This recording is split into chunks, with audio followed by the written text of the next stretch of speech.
Hey guys, Vol here. Today's bat rep is going to be between the Morats and Aleph. So this time around, we're not going to be running Kornak and his squad of Suryat, the fire team core. We're going to be running Treitak, the Diaphos specialist, along with her trusty boys, the Vanguards this time. So love the models, just in terms of the game. They're not the best link around. You're basically paying for something close to a Nomad Link team that has the Morat rule and paying more points for them. But there is the trade-off in the fact that Treitak is very, very good. Being able to throw smoke grenades at a Link team is great. EM grenades situational, but can be amazing when they do work out. And of course, she's a specialist. She's got a K1 combi rifle, which can sometimes come in handy. I don't often run the Yalgats, so giving them another go with the Haris Link team. And my opponent playing his usual style of Aleph, so we're just going to be jumping straight into the game, which is going to be Comm Center again. So played that last time around, last bet rep, but my opponent wanted to have a go on it, different opponent this time, so we'll take a quick look. As you guys know from seeing this kind of bat rep before, this kind of game before, let me just get up the color. What are we going to use this time, guys? Maybe this color here, green. Okay, so there's deployments along here and along here. Then you've got the 1, 2, 3, 4 on the other side of that building. 5, 6, 7, 8, 9. And just to remind you, you get a point for killing their designated target. Another 2 points for doing that killing with your data tracker. So you can get 3 points out of that. You can get another 2 points for killing more specialists than your opponent for a total of 5. You can get 4 more whopping points from taking more of these these consoles by the end of the game than your opponent. And lastly, there is a classified objective you can get. One thing that sort of comes up sometimes is whether you are stuck with a classified objective if it has to be something interacting with the HVT in this mission, because there's a designated target which is shooting at you.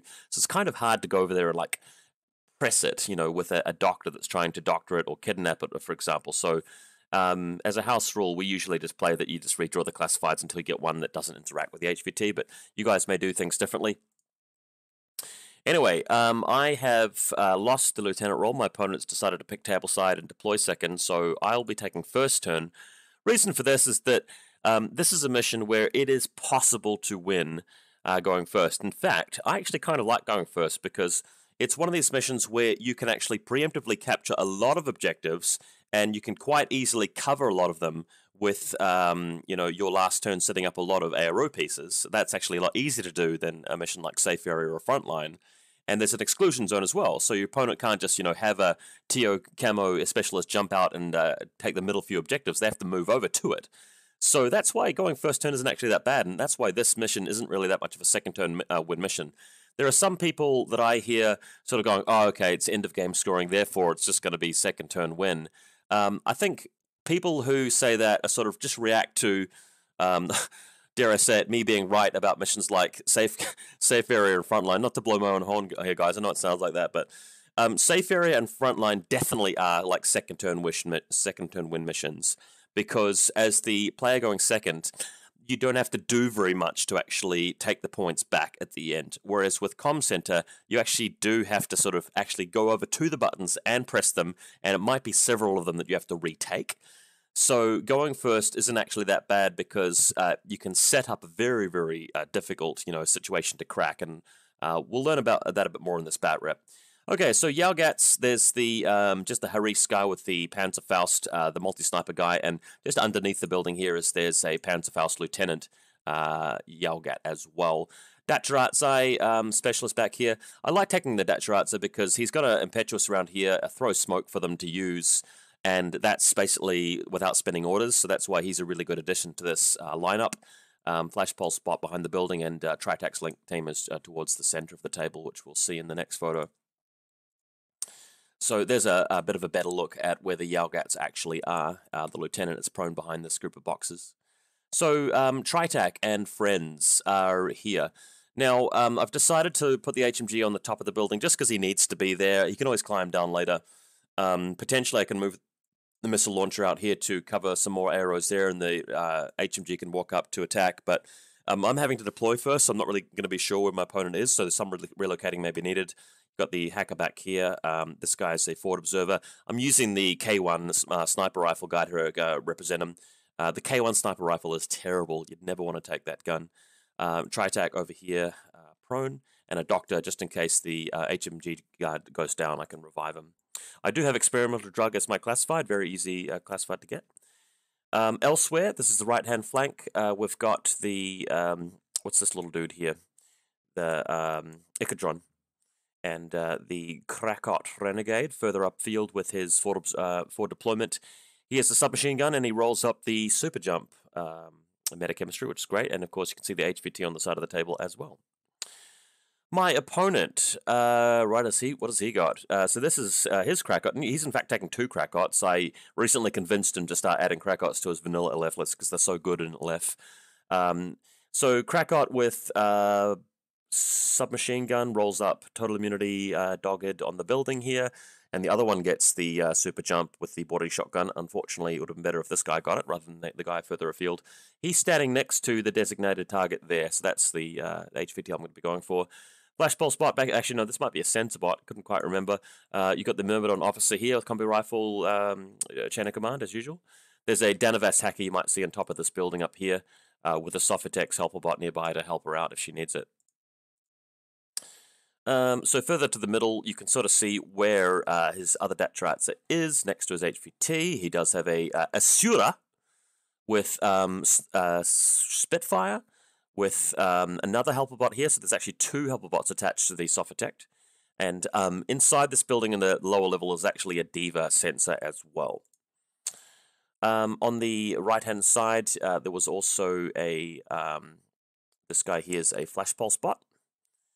And my reserve model now coming out after he deploys everything, which is a Q drone with plasma gun. Quite like having the Q drone there when the Morats with the Yalgat sniper and the Vanguard missile launcher and heavy machine gun, they cover the long ranges, right? So I don't really need an HMG Q drone. The plasma gun is much more relevant here because I'm going to be needing things to attack with. I'm going first here. I'm going to be, taking the fight to my opponent in some spaces of the game. His reserve model is, of course, the proxies. One of them is the submachine gun guy. Another one is the heavy infantry model with the HMG. So this guy is basically being converted from an Ectromoy, just with extra armor padding slowly layered onto him with green stuff. So to begin with, it's my turn 1. I've got a group of 5 orders, group 2, which involves the Krakot. Group 1 has been stripped of 2 orders thanks to a command token being spent. The impetuous order moves him up. He's going to be planning on moving around here carefully and drawing a line of sight through this angle here, because that's where his designated target is and his Krakot is, and this Morat here is the data tracker. So he's going to be used to try and net those early, that triple hat trick of objective points by taking out the designated target for 1 and doing it as a data tracker for an extra 2 bonus points. So in the process of that, draws a line to the shotgun at long range. Now, I thought for some reason a boarding shotgun would be -6 at this range, but he wasn't. So I'm -3, he's -3. Unluckily, didn't take a Red Fury, really regretting it. So having to shoot long range took me 2 orders before I actually killed him. Both of us really flubbing our rolls there in the long range firefight, but eventually the Krakot does take him down. Now, as I was getting closer, I'm starting to take some free hits from a drone, the flash pulse spot, I'm trying to say, but luckily he missed his whip check from long range. Now, I saw that he had an Asura at this exact location. I'll just move my face. Here we go. This exact location here, there is an Asura Spitfire, and he's sticking out just wide enough to get a bit of a line of sight along this sort of part of the battlefield. So, luckily for me, the HMG can now move in to shoot at the Asura there. I need to knock him back into cover to get the Krakot over there because killing the designated target's a priority, and I don't want to move into line of sight of that Asura in the process. So HMG Morat moves up, starts gunning her down at long range in a linked team of 5 guys with an HMG. Not that hard to win the face-to-face roll. Does whip a wound out of her, so she goes guts behind cover because she knows what's good for her. She doesn't really want to stay there and get blasted. So Asura survives, of course, with another wound in NWI, but I have forced him back. So now the Krakot can move ever closer, trying to get to this location here where he can knock out the designated target here, has to destroy the other Krakot in the meantime. But further up here, there's actually a flash pulse bot trying to flash its way over against me. And shooting at long range wouldn't work because it'd be long range, mimetism, and cover. I'd be hitting on 2s, not ideal. So eventually, you can sort of see the location now. That's the flash pulse there. This Krakot gets destroyed. I've got my Krakot here and his designated target there, just getting a little bit closer, and eventually the Krakot finally making it through and destroying the designated target.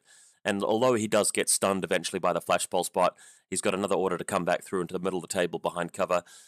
Good position for him to be in, just because he can't get shot at straight away, and there's a possibility he might be able to dodge and waste some orders or fire his chain rifle if a proxy TO infiltrator comes out. Although, to be fair, there's an exclusion zone, so the proxy infiltrator probably isn't anywhere near him.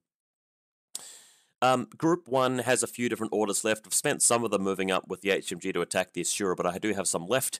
So Treitak, seeing no other real viable option, I mean, I could move out with my Q-drone, but he's set up quite a good network of hacking. If the Q-drone moves over to his line, I mean, I'm using assisted fire on him. I'll have 7 orders left. Q-drone's got to move into position. Probably going to get hacked by the Danavis through the repeaters. So I thought the better plan would just be to sit back, use Treitak to move up the field, possibly take this objective in the middle, come back and get this one, and then come back into cover with, 7 or 8 orders. That shouldn't be hard. Unluckily, though, Treitak moves up, starts just failing every single whip check. So by the time she gets back here, she managed to get 1 out of like 3 or 4 attempts. So 1 objective is taken, but the Morats are back where they started. Although I have repositioned them a little bit. The Q-drone and Fort Observer combi are just covering this side of the table here on the approach from potentially his proxy or Myrmidon officer. And the HMG is covering the middle of the table. We've also got the rocket launcher covering the left-hand sort of side and through the middle as well. So I've set up a few AROs there, but the Yalgats are prone at the moment, are not covering the table yet.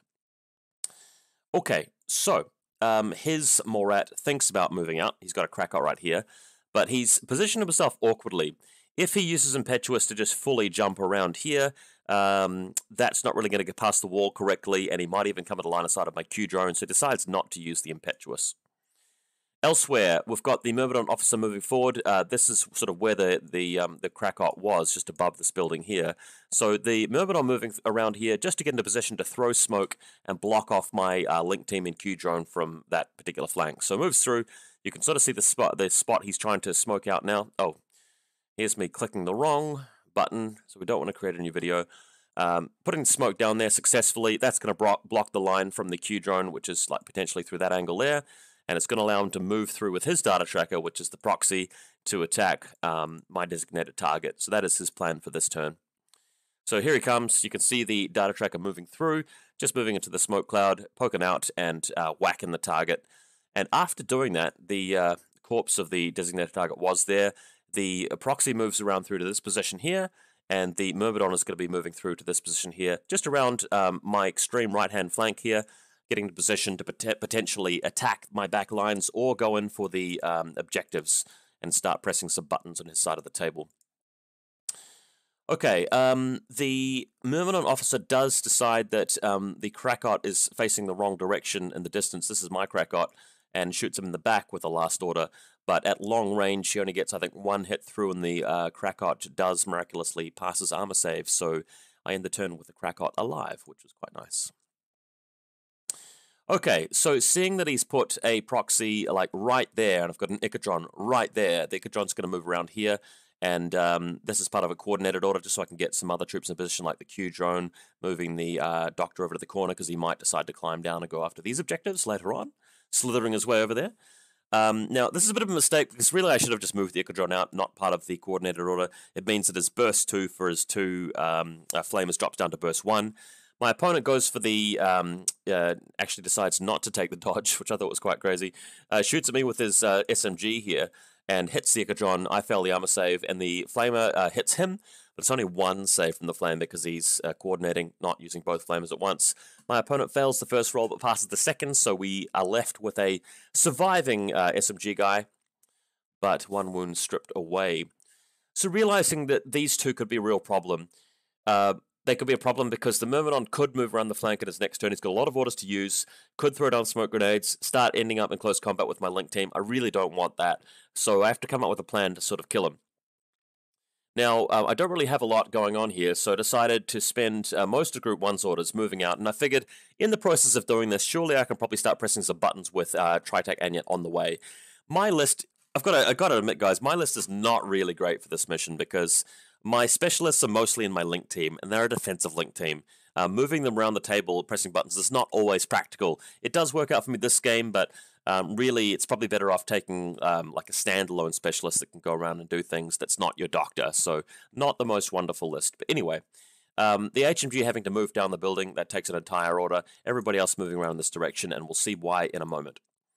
So Treitak Anyak, very good at throwing smoke grenades, does lob a smoke grenade right over here, not touching the Myrmidon, but landing it in such a position that I can actually move the Morat, Krakot, from here to here and get into close combat with the Myrmidon and use Berserk with the chest mine, getting around his NWI and killing him. And that will free up that flank apart from the proxy, who I'm not as worried about. In the process, Treitak can maybe press some objectives. So smoke goes down, and then orders from Group 2, you've got the Krakot running over here towards the smoke, gets into close combat. Now, this was a bit of a funny one because I'm getting a crit on an 11+. Ended up rolling a 10, so just missed it. Enemy model actually passes his armor save. Then he, of course, attacks me back for free, and I pass my armor save. Do it again the second time. Still neither of us kill each other, so that was kind of comical. So I'm ending the turn here with the Krakot in base-to-base contact and not even killing the Myrmidon officer, but hey, the Krakot is in base-to-base and surviving, so that is okay. In the meantime, Treitak Anyak just moving all the way back here, trying to press the button as we go through, and just returning herself back to her original position, but defending in a slightly different angle now. I'm also using, that tries to move up the field. I'm also using the Yalgats to stand up now and move a bit further forward. You've got the Lieutenant covering this angle with his Panzerfaust, same with this guy here, and of course the Sniper Rifle covering most of the table. This is going to make it really hard for my opponent to use his second turn to start pushing up and grabbing objectives. I want to force him into a position where in the last turn he might have 6 or 7 orders left total. He started with a limited insertion list, and I just want to force him into a position where he has to spend orders attacking things and pressing buttons, forcing him to run dry before he gets the job done. My Lieutenant is exposed as an ARO piece, but I'm not too worried about losing him because playing Morats means that everything with the Morat rule ignores loss of Lieutenant basically, and for the few drones and remotes that I've got that will be irregular, I've still got some command tokens left that I can spend turning those into regular orders in my final turn anyway, so I'm not too worried about Lieutenant dying. At the back of the table, after a bit of deliberation, I've set up a sister fire on the Q drone, covering the right-hand flank. The missile launcher is covering way from back here. The Fort Observer is covering this. I've got a prone hacker. Treitak can actually see past the Fort Observer as well, so she's seeing through there. HMG covering this middle angle too, and the Doctor, of course, prone up top there. Echidron here has been destroyed by the SMG, so that's the end of my turn too. You can see what's going on over here. So he's got his SMG guy hanging out. Myrmidon is still in base-to-base with the Krakot. Okay, now, he has a Danavas hacker on his building and decides to whip out some hacking programs here and goes for a white noise, which is quite ingenious, around about here. And the reason he wants to do this is because he's got a proxy heavy infantry with HMG, and he'll be able to use the white noise to go after the Yalgats, who have MSV2. So quite clever, moving out with the proxy. This is going to allow him to gun down people one at a time. Luckily for me, though, he's doing this at long range. So we've got one of the Yalgats with Panzerfaust there, who is able to just simply dodge, needing a 12, up against this guy needing 7s on 4 dice. So although I did take a single hit, Yalgat Armor 3 with cover does actually survive the save.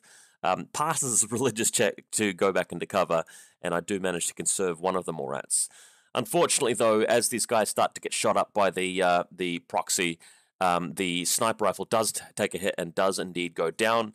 And later into the turn, he does manage to knock out the Lieutenant as well. So that's 2 Yalgats down. Quite a smart play from him. I'd forgotten that he did have the white noise. Probably shouldn't have made this play with all 3 of them standing up. But hey, he's spending quite a lot of orders this turn completing that and still getting no buttons pressed. So it's still going to be quite hard from his last turn. So I don't really mind too much. Here you can see the proxy moving forward and getting into a better position in the white noise. At one point he considered having a go at the link team, but if he does that, he's sort of out in the open against a guy who's Bliss skill 14 with 2 dice, and he's Bliss skill 13 with 4 dice, but without cover. So decided not to do that, decided not to take me on, just comes back to cover first. I think towards the end of the turn he had 1 go at it after reaching cover, but I managed to pass my armor save, or even block the face-to-face roll somehow, or dodge away. So I did luckily manage to survive with the HMG intact after 1 round. His data track around here attempts to throw an EM grenade with spec fire, but it falls short of the Q drone in terms of being within 8 inches. Needs like a 1 to crit me or something like that and misses, so nothing happens with him. And finally, leaving the post-human just in base to base with the little tower leg over here at the back and going into suppression fire. There's the HMG shooting back at him in that previous bout of shooting face-to-face roll. There we are, suppression fire on the post-human. Okay, so miraculously, my Krakot is still alive, and because this Mermanent officer didn't really want to go up against Berserk, decided to leave himself there. So Impetuous result in me berserking into him, and finally, even though I'm reduced to my double action close combat weapon for berserking, this does actually destroy the Myrmidon, and the Myrmidon attacks back and finally does trade himself for the Krakot, so they both go down eventually, same outcome. The Dataratsai moving forward with Impetuous as well, but not in line of sight of the post-human with suppression fire. So continuing on around to the corner, throws smoke first, and then of course is just able to move into smoke because it's within a zone of control and he doesn't have to use stealth, it's optional. As you all know, the proxy is forced to either reset or change facing or forfeit his arrow, and that allows me to move into close combat. And then the Dataratsai is able to just basically hang out in close combat there, while the rest of the army sort of does stuff. I'm very low on orders in Group 2 though, because I've actually lost a couple of Yalgats, so it takes me all of the turn for Group 2 to get here. Now, this is my last turn, so it's the march of the Morat Vanguards. They are moving out. I need to basically press as many buttons as I can and just spread my models out through the table. It's okay if they die. I don't really mind if he kills more specialists than I kill, because having the 4-point swing for the objectives is more of a big deal. So the idea is to send... I've already picked up this objective here. Oh, get the camera out of the way. So that's basically the one closest to my side.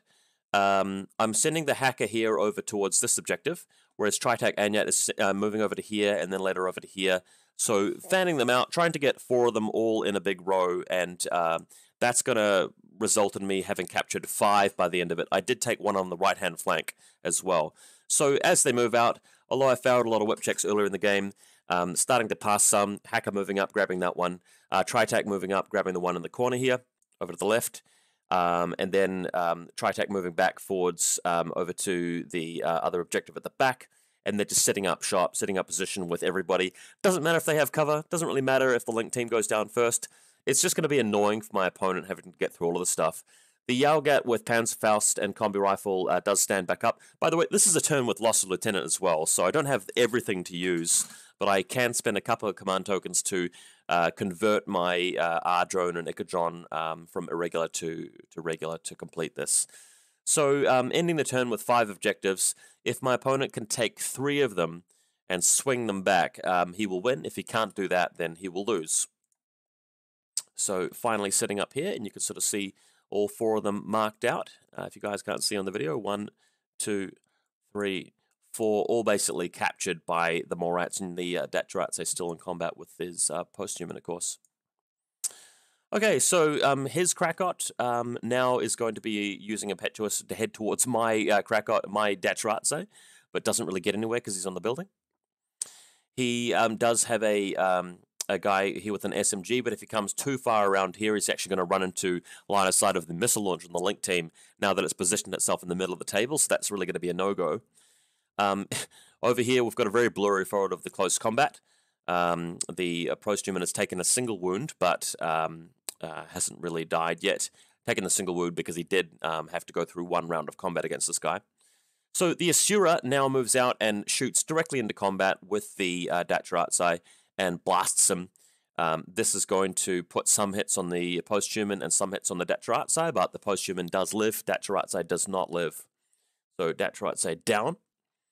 This allows the post-human to escape combat and start shooting straight at the Morats. Rather desperately, I might add, because he has very few orders and he needs to get a lot done. So first person he comes into contact with is the guy on the right here with the combi rifle, but luckily for the combi rifle guy, he manages to tank the shots and go prone, because he's blocking a lot of incoming fire by using his combi rifle to shoot back, with link team bonuses, that is. This is quite a funny one. My opponent, feeling like the game's sort of getting away from him, decided to just go for a real Hail Mary sort of... can't believe I'm saying this, but decided to move out and take on like everybody at once. So he's moving to around here, and he's being shot back by a Yaogat with a Panzerfaust, a Flash Pulse with a Flash Pulse. He's being shot back at by an HMG, a Hacker with a combi rifle, and a Hacker with a combi rifle here, and that's the missile launcher as well. So 5 Morats. Shoots at me, basically gets no kills, and takes about 7 wounds in return after failing, after taking 2 hits from a missile launcher and several from other people, Panzerfaust and whatnot. So, yeah, it wasn't very nice for him. Asura, now moving in, comes over here. The Yaogats run out of ammunition, so has to use his combi rifle now. Is able to shoot at Treitak and get rid of her, so that's going to be the link team broken and a specialist killed. Eventually the Yaogat falls, but not before, tanking a couple of hits from her, so he's unloaded with his Panzerfaust now. Asura down to NWI at this point, having lost a couple of wounds, moves through, starts getting some hits off on the missile launcher and the HMG, just trying to save a little bit of face by killing the specialist at the point, so she comes around here to shoot at the Hacker and the forward observing guy further to the right of the photo. The heavy weapons just whip out their pistols once she comes into close range, and eventually I think the Asura dies, but not before picking off, I think, the rest of my specialists. So it results in a situation where we actually have killed the same number of specialists on either side. I think because she ended up only getting 2 of them, rather, Treitak and one of the specialists. Can't quite remember what happened, but I'd managed to pick up a couple of his specialist models on his side. I can't remember which ones by the end of the game, but I do remember it being a 7-3 victory to the Morats. So, yay, Morats! Had a good time this game. I don't particularly think this is a very good Morat list, by the way, guys. It's a little bit clunky. The attacking prowess of just the Plasma Q doesn't always work in all the right situations. It is a bit vulnerable to hacking, and defensively, sometimes the Yaogat and Vanguard Link team can get beaten by better targets. Just depends what it is. And of course, for specialists, they don't really have the zero in there. They don't really have anything to go out and press the buttons efficiently. They have to sort of do the slog with the legs. So bit of a fun game though. Maybe some more Morats in the future, but probably some other bat reps with some other factions coming up soon. I am going to be doing a pretty big faction review video soon of one of the major vanilla factions coming up shortly. So keep your eyes peeled for that, and we'll see you guys again soon.